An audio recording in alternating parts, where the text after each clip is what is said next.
Let me start with something painfully familiar. You walk into a store, or honestly, you're just scrolling on your phone, and you see something for $4.99 or $6.49 or $7.25. And without thinking, your brain just goes, yeah, that's nothing. So you toss it in the cart, or you tap buy now, and you move on with your day. And here's the crazy part. You probably don't even remember half of the things you bought in that price range. But if I asked you how much you spent on impulse purchases this month, you'd probably say something like, oh, I barely bought anything, maybe like 20 bucks. When in reality, the actual number, statistically, is closer to $150 to $300 per month, according to a 2024 survey by Slick Deals. And the reason? It comes down to one of the most powerful psychological money rules you've never heard of, the $7 rule. And once you understand what this rule actually represents, you'll start noticing that almost every impulse purchase in your life lives below this invisible threshold. And companies know it. And they use it against you every single day. My name is Self-Study, and I spend way too much time thinking about why we make absolutely backwards financial decisions, even when we know better. If you're someone who feels like your money keeps disappearing on tiny things that shouldn't matter, make sure to hit that subscribe button and give this video a thumbs up if this helps you out. Because today, we are breaking down the real psychology, the math, and the marketing behind the $7 rule, and how this invisible number quietly predicts almost every impulse purchase you make.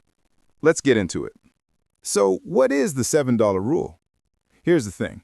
Your brain has money categories. It doesn't treat every dollar equally. There are big purchases, you analyze them, medium purchases, you think about them, small purchases, you barely notice them. And right between small and basically free sits this price point, around $7. It's the threshold where your brain stops evaluating and starts autopiloting. Not $1, not $10. Specifically, weirdly, around $7. Why? Because psychologically, most people have trained themselves to think anything under $7 won't affect my finances. And here's what most people don't realize. Companies have known this for over 3 decades. A study out of the Journal of Consumer Psychology found that the most effective impulse price points cluster around $5 to $7 because that's where consumers enter what's called low-impact purchase mode. Your brain literally goes, whatever, just get it.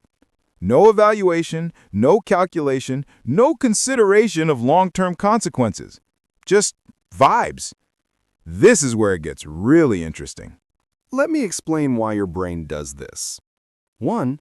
The pain of paying curve. Behavioral economists have shown that pain from spending drops dramatically under $10, but it collapses entirely under $7. Think of the last time you hesitated before buying something for $6. Exactly. You didn't. 2. The anchoring effect. Most people mentally anchor real spending at $20, noticeable, $10, still money, $7, barely anything. $7 becomes the psychological border between mindful spending and, who cares? 3. The mental accounting problem. Humans are terrible at tracking small numbers, so your brain doesn't log $5, $6, $7 purchases the same way as anything else. You don't remember them. Therefore, you don't fear them. Therefore, you keep doing them. And companies?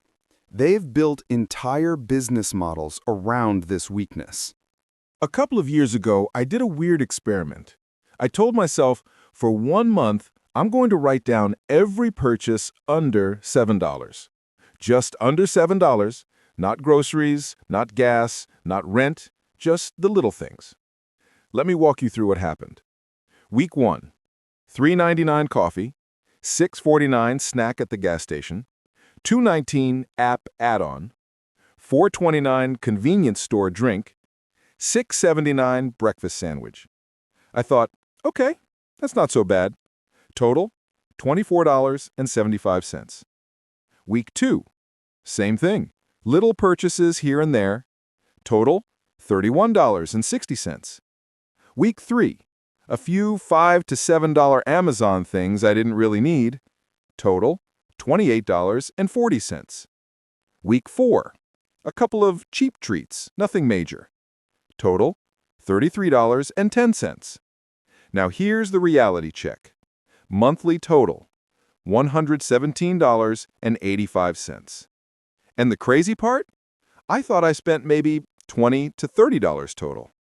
That's the trick of the $7 rule. Everything feels free, but added together, it can cost you over $1,000 a year. And that's just me, tracking everything. The average American spends between $1,400 and $1,800 a year on impulse purchases under $10. Not because they're irresponsible, but because the human brain is not built to track small spending. Let's break this down mathematically. Scenario 1, average impulse spending. Let's say you buy one small drink, one snack, and one random thing every day. Each costs around $5 to $7. Let's take the midpoint, $6.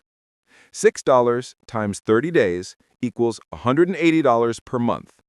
$180 times 12 months equals $2,160 per year. $2,000 gone, and you don't even feel it. Scenario 2, the opportunity cost. If you invested that same $180 per month into the S&P 500 at 8%, in 10 years, you'd have $33,000 plus. In 20 years, $101,000 plus. In 30 years, $250,000 plus. Off of skipping tiny purchases you wouldn't remember anyway. This is why wealth feels so unfair.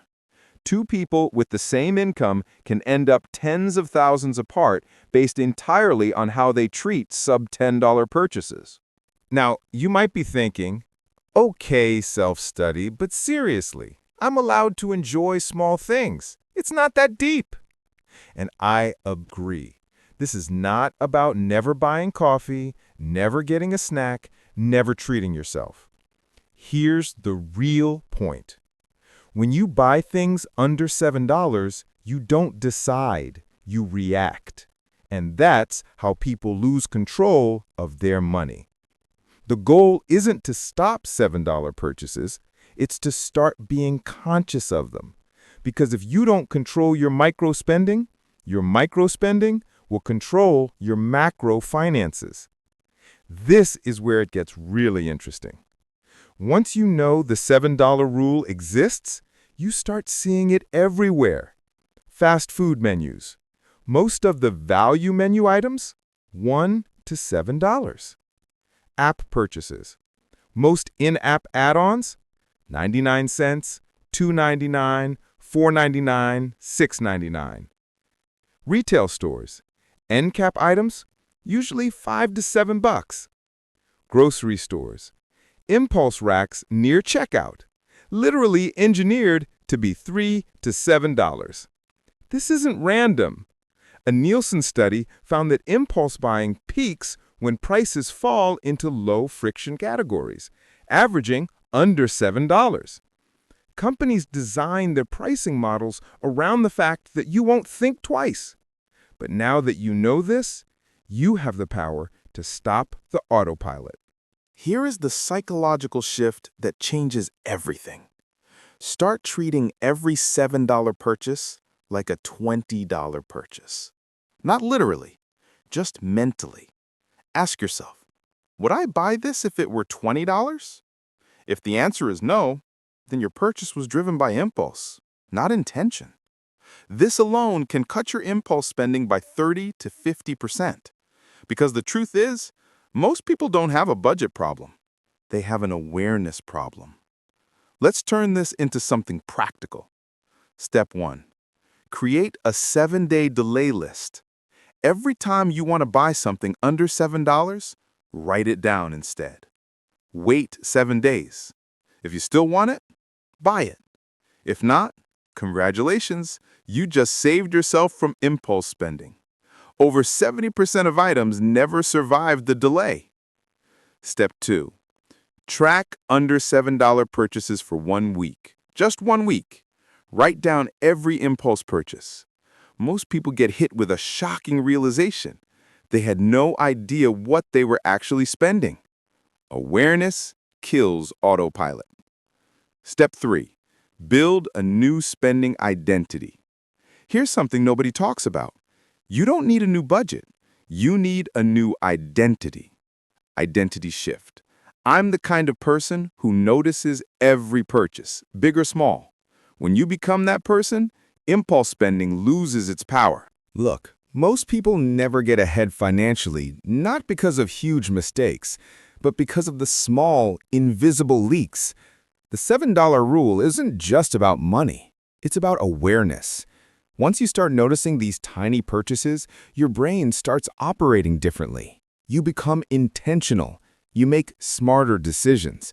You build wealth slowly, quietly, consistently.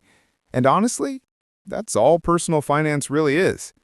So, try this for 1 week. Watch what happens.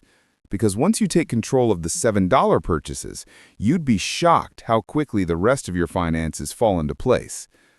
If you found this helpful, hit that like button, subscribe for more, and let me know in the comments what your biggest $7 weakness is.